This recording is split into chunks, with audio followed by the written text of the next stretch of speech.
6 কারণে অধিকাংশ নারীরাই হবে জাহান্নামী। রাসূলুল্লাহ সাল্লাল্লাহু আলাইহি সাল্লাম ইরশাদ করেন, যে নারী 5 ওয়াক্ত নামাজ পড়বে এবং রমজানের রোজা রাখবে, স্বীয় গুপ্ত স্থানকে হেফাজত করবে, পর্দা রক্ষা করে এবং ব্যভিচার থেকে বিরত থেকে আর স্বামীর আনুগত্য করবে, এমন নারীর জন্য জান্নাতের 8টি দরজা খুলে দেয়া হবে। সুবহানাল্লাহ। যে দরজা দিয়ে ইচ্ছা মতো জান্নাতে প্রবেশ করতে পারবে। তিরমিজি ও তারবানী শরীফের হাদিস। সুবহানাল্লাহ।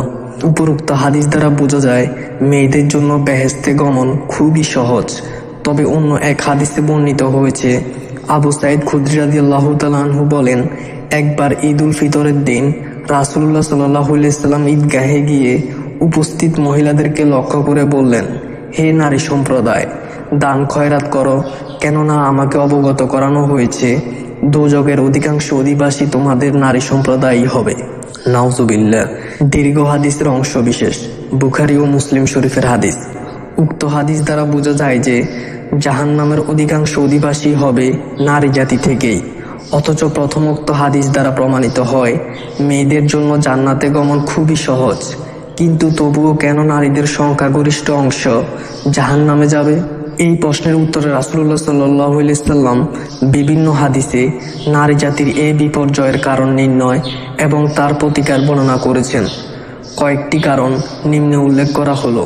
আল্লামা হাফেজ সাহাবউদ্দিন জাহাবী রহমতুল্লাহ আলাই তার প্রসিদ্ধ কিতাব আল কাবায়ের এই একটি হাদিসে উল্লেখ করেছেন, যাতে নারী শাস্তির 6টি দিক বর্ণনা করা হয়েছে। হযরত আলী ও ফাতেমা রাদিয়াল্লাহু তাআলা আনহা উভয়ই একদা রাসূলুল্লাহ সাল্লাল্লাহু আলাইহি সাল্লামের কাছে গিয়েছিলেন। উদ্দেশ্য ছিল সৌজন্য সাক্ষাৎ করা।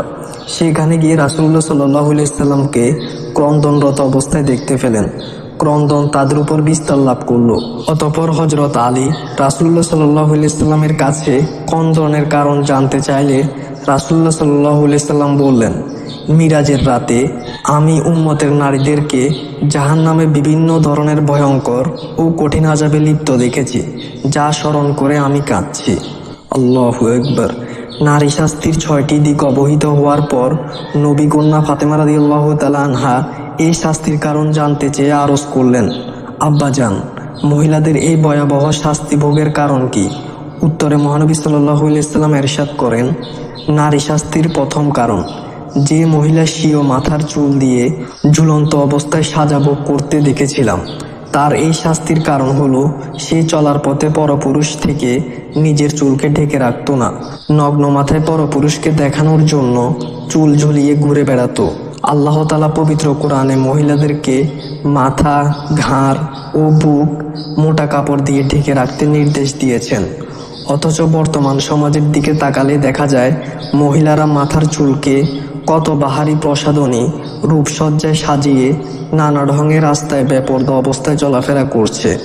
অথচ পর্দা সহকারে চলা, চুল ঢেকে রাখা সকল নারীর উপরই ফরজ। তাই সকল নারীদের উচিত তারা যেন কঠোরভাবে পর্দার হুকুম মেনে ঘরে বাইরে চলাফেরা করে, নিজেদেরকে এই ভয়াবহ আযাব থেকে রক্ষা করে। নারী শাস্তির দ্বিতীয় কারণ, যে সকল মহিলাদেরকে স্বীয় জিহ্বা দ্বারা ঝুলন্ত অবস্থায় জাহান্নামের শাস্তি ভোগ করতে দেখা গেছে, তাদের এই শাস্তির কারণ হলো তারা কথাবার্তায় স্বামীকে কষ্ট দিত। তাদের জবান থেকে শাশুড়ি, আত্মীয় স্বজন, এমনকি প্রতিবেশী পর্যন্ত নিরাপদ থাকতো না। অনেক মহিলা আছে যারা নামাজে কালামে খুবই পাকা, কিন্তু মুখের বচন বিষের মতো। এই শ্রেণীর নারীরা নামাজে পাকাপোক্ত হওয়া সত্ত্বেও কুরুচিপূর্ণ অশ্লীল ভাষী হওয়ার কারণে জাহান্নামে কঠিন শাস্তির উপযুক্ত হয়ে যাবে। নাউজুবিল্লাহ। রাসূলুল্লাহ সাল্লাল্লাহু আলাইহি সাল্লাম ইরশাদ করেন, মুসলমান হচ্ছে ওই ব্যক্তি যার হাত, মুখ এবং আচরণ থেকে অপর মুসলমান নিরাপদ থাকে। মুসলিম শরীফের হাদিস। নারী শাস্তির চতুর্থ কারণ, নারী শাস্তির চতুর্থ কারণ হচ্ছে বাদতে অনীহা। এই সম্পর্কে মহানবী ইরশাদ করেন, জাহান্নামে স্বীয় পদযুগল বক্ষে এবং হস্তদ্বয় কপালে স্থাপিত অবস্থায় সাজাপ্রাপ্ত মহিলারা দুনিয়ার ফরজ গোসল এবং ঋতুবর্তী হওয়ার পরবর্তী পবিত্রতা অর্জনে উদাসীন ছিল। নামাজ যথারীতি পালন করা তো দূরের কথা, বরং নামাজ বা অন্যান্য ইবাদত নিয়ে উপহাস করত।